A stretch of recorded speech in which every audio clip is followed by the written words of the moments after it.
Alors déjà, nous sommes très heureux de vous recevoir dans notre association ADEMI. Alors, par rapport aux questions, on va commencer très doucement. Premièrement, est-ce que vous pourrez juste vous présenter? Qui êtes-vous? Donc, je suis Philippe Grégoire. Je travaille à la région Nouvelle-Aquitaine, dans le domaine de l'enseignement supérieur et de la recherche. Et puis, j'ai aussi une expérience européenne, à la fois dans mon métier, alors puisque je travaille sur des sujets européens, notamment les fonds européens. Puis j'ai été attaché parlementaire européen un certain nombre d'années, et j'ai été aussi président du mouvement européen. Et donc j'ai un engagement sur ces questions européennes depuis de nombreuses années. D'accord. Alors, est-ce que vous, selon vous, êtes-vous assez proche de la jeunesse française, du moins? Étant donné que vous êtes dans l'enseignement en plus, est-ce que vous considérez que vous êtes assez proche des jeunes ou qu'il y a une certaine distance en général, tout d'abord? C'est une question à laquelle je ne sais pas forcément moi qui dois répondre, c'est peut-être aux jeunes d'y répondre.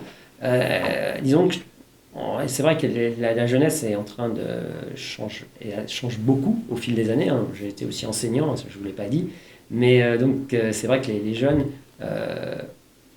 il y a une évolution assez forte, à la fois liée sans doute aux médias. Il y a une forme de maturité qui est sans doute plus forte, il y a une forme de comportement aussi qui a évolué. On le voit, les générations. Alors, moi, je me sens en effet fait proche des jeunes finalement, puisque déjà je suis avec vous, par exemple.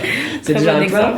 Ouais. Concrètement, on n'est pas très loin. Et puis, je travaille beaucoup avec des jeunes dans les équipes au sein de mon travail, et puis dans les fonctions associatives qui sont les miennes. Donc, je pense que je suis assez proche des jeunes tout de même. Très bien. Alors, si on vous a appelé ici, c'est premièrement parce que les jeunes d'ADEMI se questionnent par rapport à l'utilité de l'engagement, surtout concernant les européennes 2024 qui arrivent du coup le 9 juin. Alors, premièrement, comment pourrez-vous présenter les européennes à un jeune qui ne connaît rien du tout? C'est une longue question. Alors, il faudrait que le jeune accepte de consacrer un peu de temps. Après, on peut aussi avoir des formats plus rapides. Ouais. Mais pour dire les choses, l'Europe, c'est important pour les jeunes simplement, et pour nous tous, pour tous les citoyens. Finalement, quand vous allez faire vos courses, vous payez une monnaie qui s'appelle l'euro. Donc, ça veut aussi dire quelque chose. Quand vous avez un passeport, qu'est-ce que vous avez sur votre passeport? Vous avez République française et vous avez Union européenne. Donc, il y a une citoyenneté européenne qui existe et qui offre des opportunités, aux jeunes, parce que l'Europe, ça permet tout simplement d'aller étudier dans un autre pays européen. Donc ça offre des opportunités, donc ça c'est important pour le jeune lui-même. Il y a les programmes Erasmus, donc dans votre association, vous les connaissez. J'ai vu aussi que vous étiez très lié à l'OFAGE aussi, l'Office franco-allemand de la jeunesse, qui offre aussi des opportunités d'échange. Donc toutes ces politiques, alors l'OFAGE c'est une politique qui n'est pas directement liée à l'Union européenne, mais en tout cas l'Erasmus ça l'est, le fait de pouvoir aller vivre librement dans un autre pays européen ça l'est, le fait de pouvoir utiliser la monnaie dans tous les pays et d'échanger. Quand on a une entreprise en France, finalement avec l'euro c'est assez facile d'aller échanger avec d'autres. Quand on va voyager, quand on fait des études, c'est aussi assez simple. Et puis, on peut parler aussi des propositions qu'on peut avoir, nous, mais directement. Mais par exemple, on propose, nous, un pass rail, c'est-à-dire la possibilité aux jeunes de voyager avec un abonnement pour le train à travers l'Europe. Par exemple, ça c'est des propositions qu'on fait. Et puis, quelque part, pour vous jeunes, c'est quand même l'avenir, l'Europe.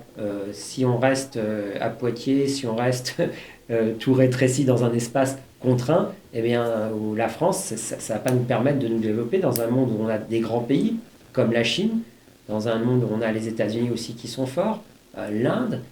On a besoin de l'Europe pour pouvoir continuer à exister et porter les valeurs qui sont les nôtres et qui sont celles de la France, qui sont celles de l'Europe. Donc c'est important pour les jeunes de voir l'intérêt qu'ils ont à voter, parce que le vote que vous aurez, il aura un impact sur la suite. Il peut avoir un impact pour dire on arrête Erasmus.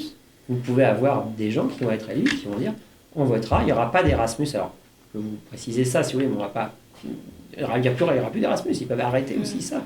Donc ça par exemple, c'est des opportunités en moi. Ils peuvent aussi faire des choix qui iront à l'encontre des libertés que vous avez en termes européens. Donc c'est important de voter, et je vous invite à regarder les programmes des différents candidats.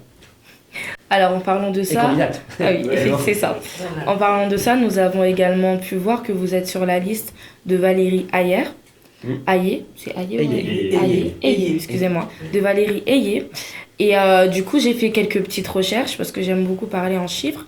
Alors, je suis tombée sur un article de Les Échos qui disait que il y a, en termes d'intention de vote, vous êtes à 3% selon le baromètre Eurotrack au niveau de la jeunesse. Parce que du coup, la jeunesse est préoccupée par les questions sur l'écologie et le social. Qu'est-ce que propose du coup votre parti concernant ces préoccupations de la jeunesse? Il y a également quelques chiffres qui disent également que selon le directeur délégué Jean-Daniel Levy d'Aris Interactif, il leur donne le sentiment de ne pas avoir un programme pour la jeunesse, en parlant du coup du Parti de la Renaissance. Que pouvez-vous répondre par rapport à ça? Mais alors, alors, il y a plusieurs éléments, puisque vous parlez du climat, vous parlez du social, Ouais. c'est un point important, et puis vous parlez de la jeunesse. Et Donc, surtout... alors là, je vous prendrai sur les 3 points. Ah oui, après on va... Non, vas-y, allez, je vous écoute. Et surtout que même moi, en parlant aussi avec les jeunes de mon entourage, j'ai vu que beaucoup ont été heurtés par des décisions politiques, notamment la loi sur l'immigration ou la réforme de la retraite, qui a, du coup, ce sont des lois quand même qui impactent énormément la jeunesse. Et depuis ces étapes-là, les jeunes se sont comme heurtés. Et c'est comme s'ils se sont mis sur un point de défense par rapport à ce parti, la Renaissance. Que pouvez-vous dire à ces jeunes-là? Alors maintenant, vous me posez d'autres Ouais, c'est questions. ça, exactement. Non, mais je suis assez surpris d'ailleurs que les jeunes soient préoccupés par leur retraite. Ils sont prévoyants.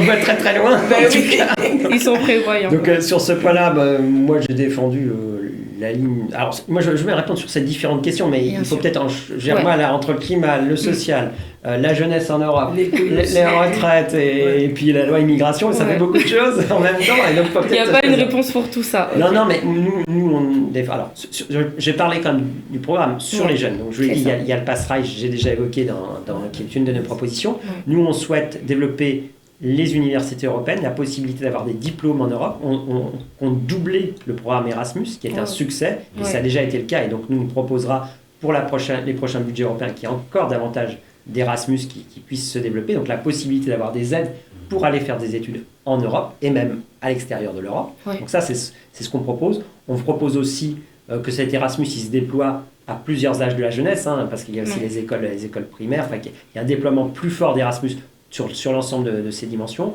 Des partenariats aussi avec des écoles en Europe, des lycées aussi qui permettront de faire des lycées européens, des diplômes européens. Donc ça, c'est l'axe assez européen. Les musées, les bibliothèques aussi, donc tous ces échanges-là, nous on compte continuer à favoriser ça et on est aussi à l'écoute de propositions qui pourront aller en ce sens-là et nos propositions y répondent. Donc c'est véritablement axé jeunesse de ce point de vue-là. Ensuite, vous parlez du climat. Sur le climat, et je dirais ça rejoint le social parce qu'on ne fait pas le climat sans le social. Vous l'avez vu, il y a quelques mois, les gens ont vu leur facture d'électricité augmenter. On peut noter que le gouvernement sur ce sujet-là a pris des mesures qui sont exceptionnelles par rapport à ce qui s'est passé même dans les autres pays européens, pour préserver le pouvoir d'achat des Français. Mais ces mesures ne sont pas satisfaisantes parce qu'elles ont coûté très cher. Il y a eu quelque chose qui n'allait pas. Donc il faut aborder la question énergétique de manière plus profonde. Et notre programme, il cherche à y répondre. Il cherche à y répondre parce que nous, ce qu'on souhaite, c'est d'avoir une forme, je dirais, davantage d'autonomie, d'indépendance énergétique, à la fois pour le pouvoir d'achat des Français et à la fois pour le climat. Je m'explique. On a aujourd'hui une dépendance, vous le savez, aux énergies fossiles. Pétrole, gaz. Et donc ça veut dire que pour acheter du pétrole et du gaz, il faut payer assez cher à des pays qui peuvent être les États-Unis, qui peuvent être d'ailleurs encore la Russie, même si on ne commande plus, on évite d'en commander, mais il y a toujours une partie, on a bien compris, qui filtre. Et nous, on veut rompre, du moins pour ce qui concerne le gaz, donc les énergies fossiles avec la Russie, dès 2025. On prend des mesures pour éviter encore se fournir en gaz à la Russie dès 2025. Et donc, il y a en effet ces dimensions, et puis tous les pays aussi du tout ce qui relève de l'Arabie Saoudite, du Moyen-Orient, à qui on contribue pour obtenir, je dirais, ce pétrole-là. Donc la question pour nous, c'est limiter nos consommations d'énergie fossile, et je dirais avec un objectif, en 2050, c'est plus en avoir, mais le faire le plus tôt possible, avec 2 objectifs, les énergies renouvelables. On pense que les énergies renouvelables, c'est quelque chose sur lequel il faut miser, et c'est déjà le cas. Je veux dire, c'est déjà le cas puisqu'on investit massivement dans ces énergies renouvelables. Hein. Il y a l'éolien, vous savez, il y a le solaire, il y a des technologies aussi par rapport à la mer, il y a l'éolien marin qui est vraiment une source fantastique d'énergie renouvelable. L'éolien marin, c'est vraiment quelque chose qui est capable de produire massivement et de manière assez continue. Donc ça, c'est des outils qu'on déploie. Derrière cette énergie renouvelable, on sait qu'il y a un problème de continuité, donc il faut savoir aussi stocker cette énergie renouvelable.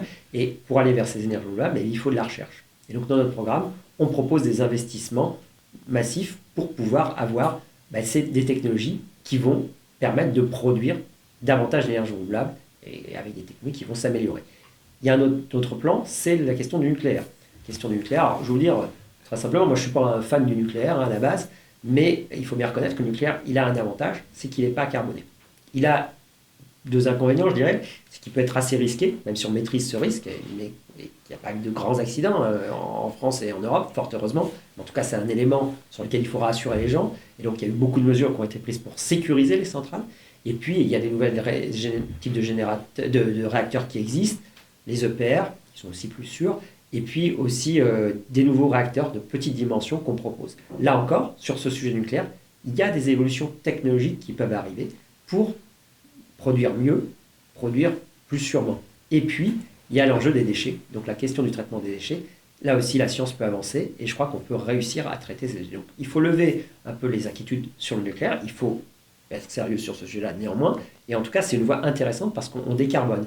Et les sources d'uranium, elles sont dans des pays plus facilement accessibles à nous, elles sont plus sécurisées. Donc, quelque part, on peut permettre de cette manière d'être autonome en énergie, donc l'enjeu du climat par rapport au carbone, renouvelable nucléaire, et puis aussi de maîtriser les coûts de cette énergie pour permettre aux consommateurs, aux citoyens, de ne pas être impactés et finalement que les personnes ne se retrouvent pas avec des factures disproportionnées en énergie et donc puissent avoir un pouvoir d'achat contenu. Donc c'est à la fois une dimension environnementale et une dimension sociale.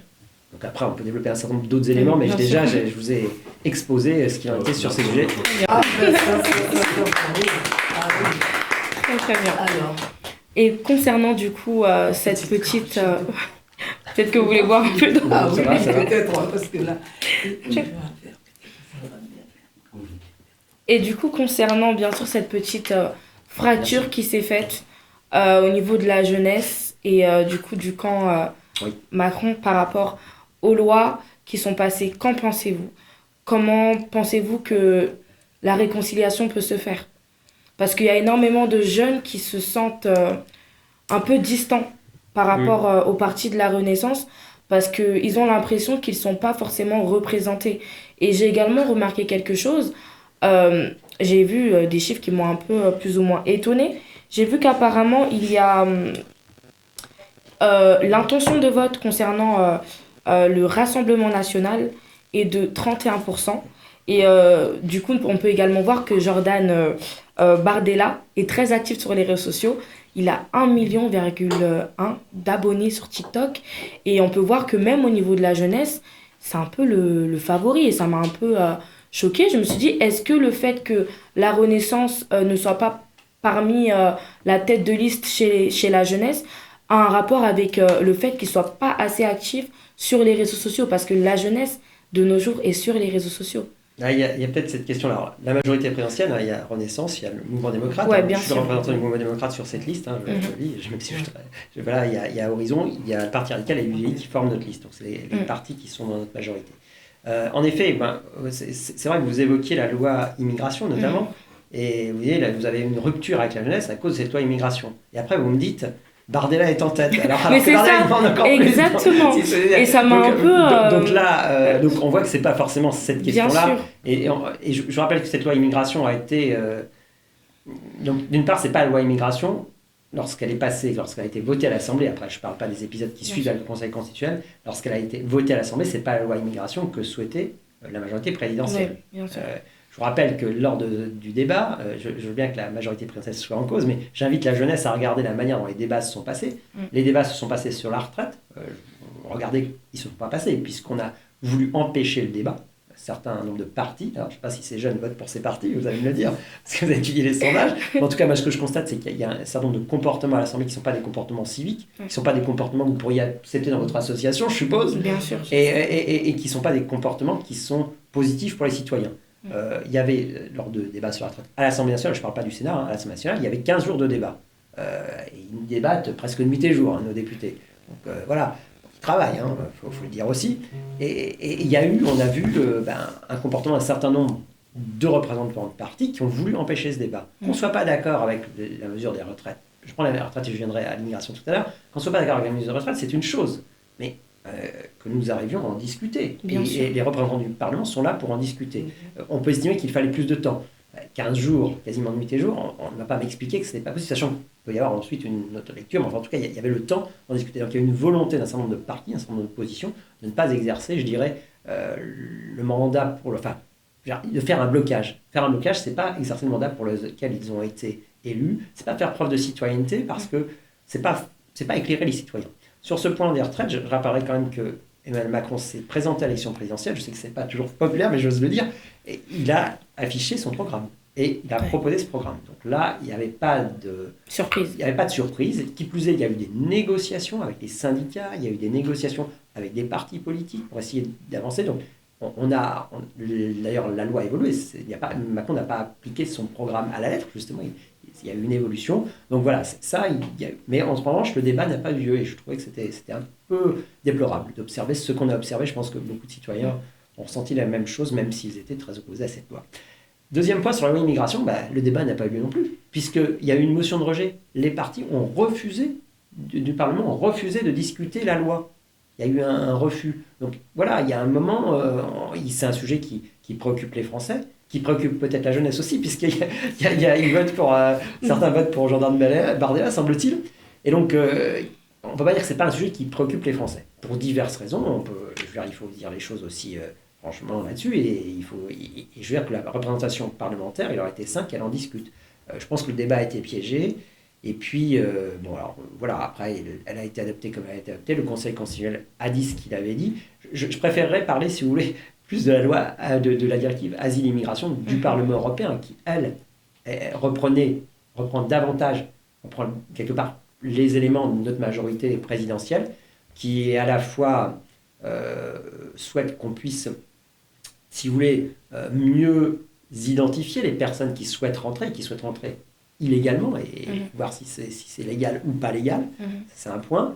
Et puis, souhaite faire appliquer le droit, parce que en Europe, il est quand même souhaitable, comme en France, que les lois soient respectées. Et donc, on ne peut pas rentrer de façon indue. Et favoriser cela, c'est aussi favoriser, vous savez, les passeurs. Vous savez que c'est favoriser les réseaux, c'est favoriser ce qui arrive parfois en Méditerranée. Et ça, c'est vraiment pas souhaitable. Donc, il faut qu'on soit mieux organisé sur ce sujet. Je crois que la directive Asile-Immigration permet cette meilleure organisation et permet aussi d'accueillir à la fois les personnes qui demandent l'asile parce qu'elles sont persécutées dans leur pays, parce qu'elles risquent leur vie dans leur pays. Et là, la France, face à son histoire, doit les accueillir, et c'est le devoir aussi de l'Europe. Cette loi Asile et Immigration, elle permet aussi de mieux répartir, parce que vous savez qu'il y a des endroits en Grèce, en Italie, qui sont des lieux où les migrants arrivent, et ce n'est pas à ces pays uniquement de supporter cette gestion, il faut que ça soit aussi collectivement réparti, et la France doit y prendre sa part. Et puis, l'immigration, ça doit être aussi une chance pour pouvoir progresser, mais il est normal que le pays qui accueille, il donne un certain nombre de choses et que ça puisse être positif pour le pays qui accueille, parce que si ce n'est pas positif pour le pays qui accueille, ce ne sera pas positif non plus pour le migrant, pour nous tous. Donc il faut qu'il y ait cette adéquation, et il faut que moi je pense que quelqu'un qui demande, moi ce qui me perturbe, c'est que finalement, quelqu'un qui, je ne sais pas, il est au Congo par exemple, et il cherche à rentrer en France, il va aller se renseigner, et finalement, c'est celui qui va être illégal, parfois qui va peut-être être avantageux. Je ne sais pas, je dis ça, je dis peut-être une bêtise, mais en tout cas, les procédures, il y a quand même des procédures, et je pense qu'on gagne à clarifier les procédures. Et c'est vrai qu'on rentre en France, parfois on est illégal, et puis après on est régularisé. Je ne suis pas sûr que ce soit une bonne solution, parce que finalement on est illégaux, alors il faudrait peut-être réussir à légaliser et permettre aux gens d'être durablement légaux s'ils sont s'ils justifient légitimement de leur présence, s'ils contribuent à l'économie, s'ils cherchent à travailler. Voilà, et tous ces éléments-là sont à prendre en compte. C'est ce qu'on a rappelé dans les propositions. D'ailleurs, Sacha Houlié, qui est député de Poitiers, qui était président de la commission des lois, c'est ce qu'il a rappelé. Il faut régulariser les gens qui travaillent, qui contribuent à l'économie. Et voilà, après, c'est comme tout. Mais en tout cas, il faut je pense, dans ces domaines-là comme dans d'autres, de la justice. Mais il faut aussi des règles parce qu'on ne peut pas y arriver. Et des étudiants qui viennent, c'est une bonne chose. Après, il faut que ça se poursuive. Mais sur ce point-là, vous voyez, je ne suis pas sûr qu'en effet, le Rassemblement national, les jeunes nationaux, pour ces raisons, et sur les réseaux sociaux, enfin, en effet, c'est un sujet, peut-être qu'on est mal présent sur les réseaux sociaux. Et puis, je vais vous dire une chose, la majorité présidentielle, ça fait un certain nombre d'années qu'elle est au pouvoir. Donc, il y a une équation en sciences politiques, c'est qu'il y a une forme aussi d'usure du pouvoir. Et peut-être qu'elle est peut-être plus forte chez les jeunes, peut-être qu'on ne sait pas par les jeunes, mais je trouve ça un peu surprenant parce que quand on compare ce qu'a pu faire Emmanuel Macron par rapport à ce qu'ont fait les autres, quand on regarde les chiffres, notamment du chômage des jeunes, eh bien, depuis qu'Emmanuel Macron est président, le chômage des jeunes a significativement baissé, et alors qu'il était extrêmement élevé auparavant. Alors, il reste assez élevé, je n'ai pas les chiffres exactement en tête, mais il reste quand même assez élevé, mais il a baissé, et on a amélioré cette donnée-là. Donc, il y a en effet aussi un pouvoir qui est assez jeune aussi. Vous avez eu beaucoup de ministres qui sont jeunes, le Premier ministre qui est le plus jeune de l'histoire de la Ve République. Donc, voilà, il y a quand même des éléments qui sont des signaux à la jeunesse, mais voilà, c'est pas pour autant qu'elle nous en sait gré, mais peut-être que le 9 juin dira le contraire. Alors, prévoyez-vous des stratégies pour améliorer plus ou moins votre moyen de communication vis-à-vis de la jeunesse? Parce que ce que j'ai remarqué, c'est que c'est un point positif comme négatif.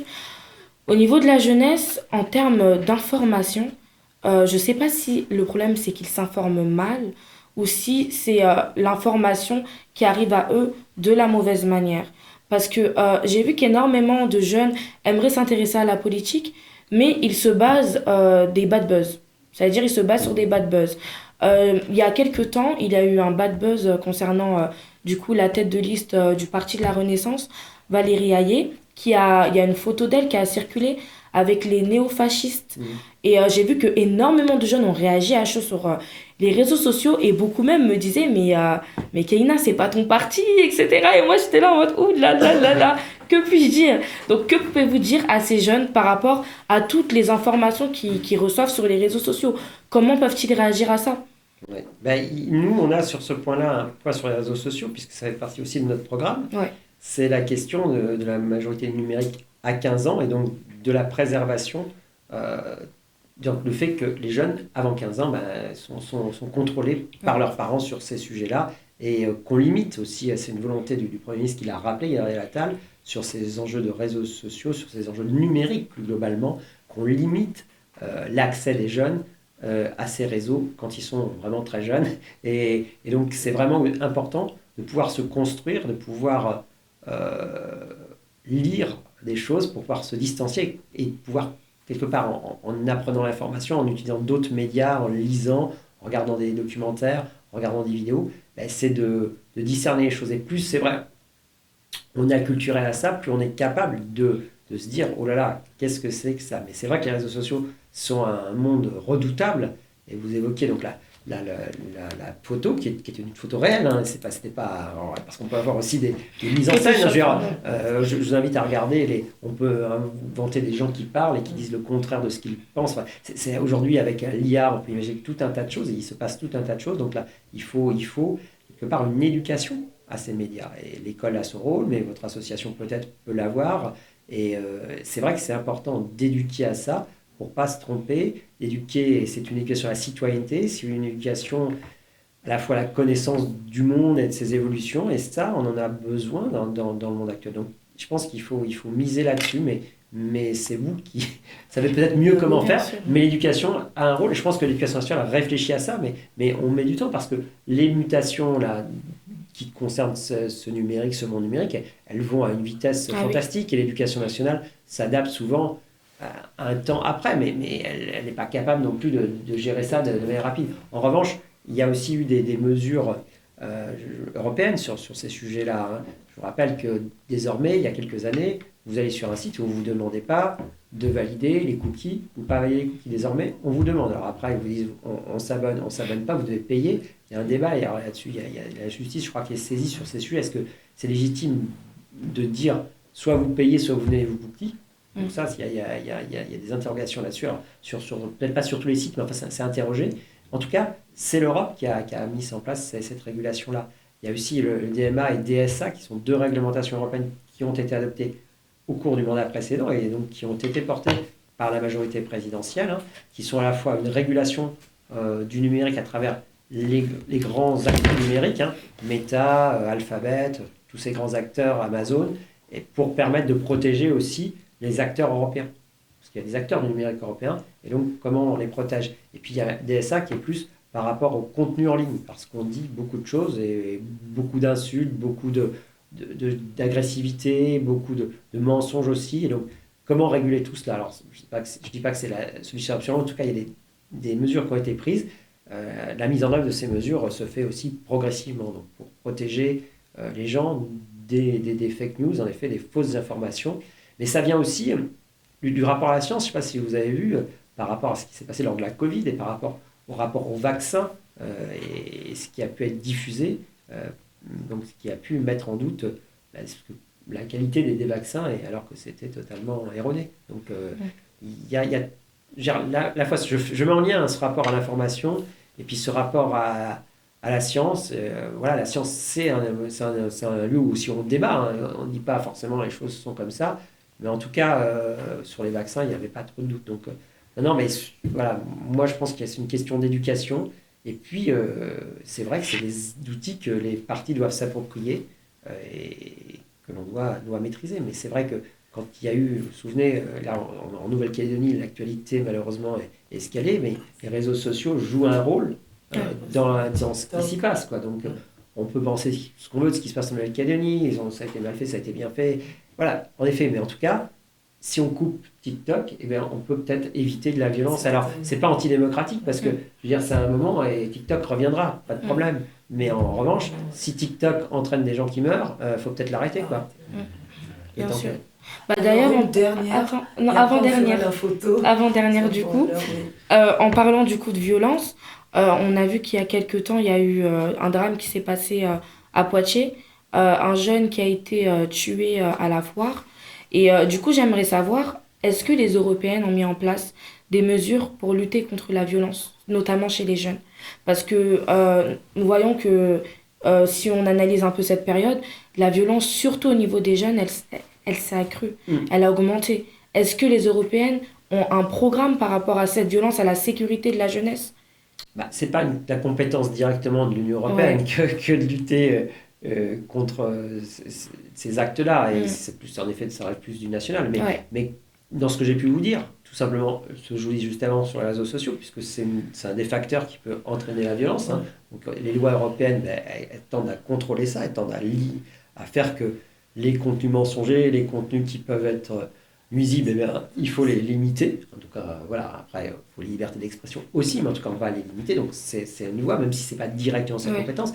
Et puis, l'Europe, à travers les échanges, ça tend à faire discuter les jeunes entre eux. Et d'ailleurs, les échanges européens Erasmus, c'est l'Europe, mais c'est aussi l'Amérique latine, ça peut être l'Afrique, ça peut être le Moyen-Orient, ça peut être différents territoires. Ce n'est pas uniquement des territoires qui sont situés sur le territoire européen. Donc, l'Europe, c'est une source de dialogue et de dialogue avec le monde. Et c'est l'ambition européenne, c'est les valeurs européennes de porter cela, quoi. Et donc ça, c'est important. Et il y a un continent avec lequel l'Europe va avoir des relations, elle doit construire des relations d'avenir, même si ce n'est pas inscrit explicitement dans notre programme, mais ça reste quand même dans notre tête. C'est l'Afrique, quoi, qui est un continent qui est en pleine expansion et qui est le continent qui est de l'autre côté de la Méditerranée. Donc c'est bien naturel que l'Europe puisse dialoguer avec ce continent et se construire éventuellement un avenir ensemble. D'accord. Donc si j'ai bien compris, votre rôle c'est de promouvoir le dialogue et l'ouverture chez le jeune, de sorte à ce qu'il puisse s'épanouir et du moins se développer dans de meilleures conditions.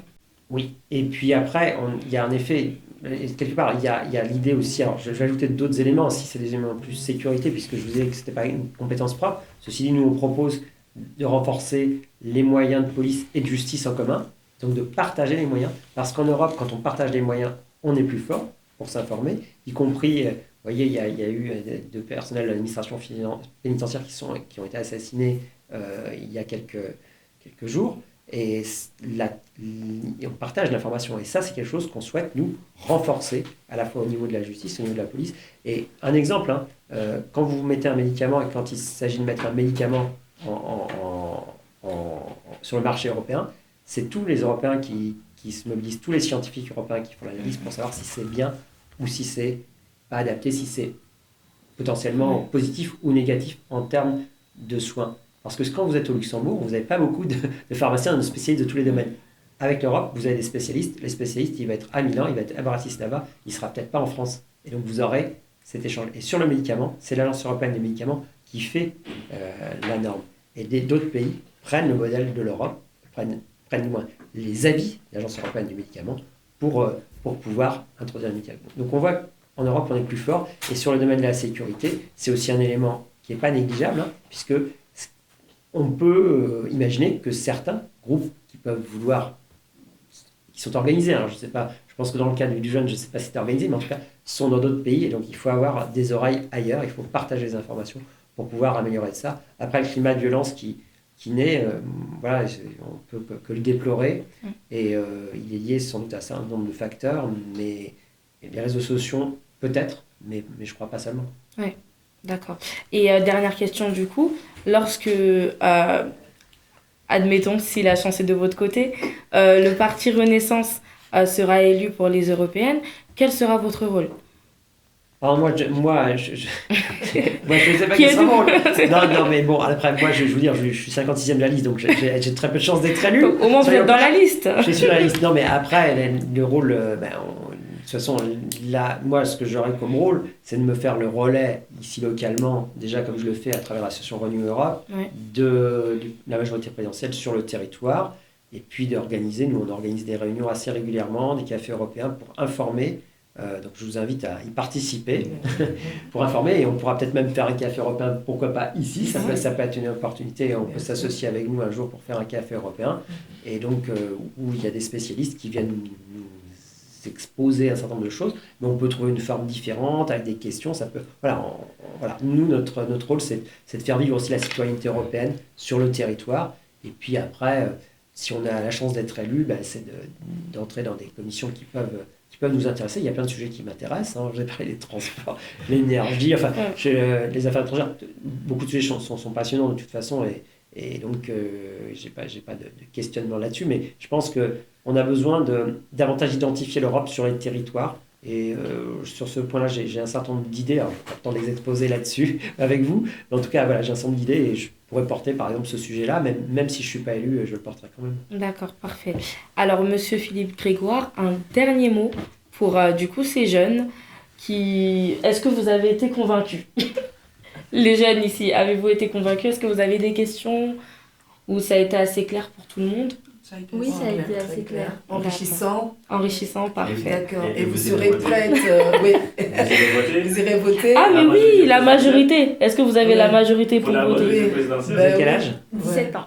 Ah non, je ne peux pas voter. Bon, bah, Mais il y en a deux qui ont posé, qui ne sont pas là, mais c'est vrai que Ouais. le groupe, ouais. c'est vrai qu'après, à Demi, il y a plusieurs jeunes, mais on a quand même 7 jeunes. 7 jeunes, ouais, Ouais, qui sont...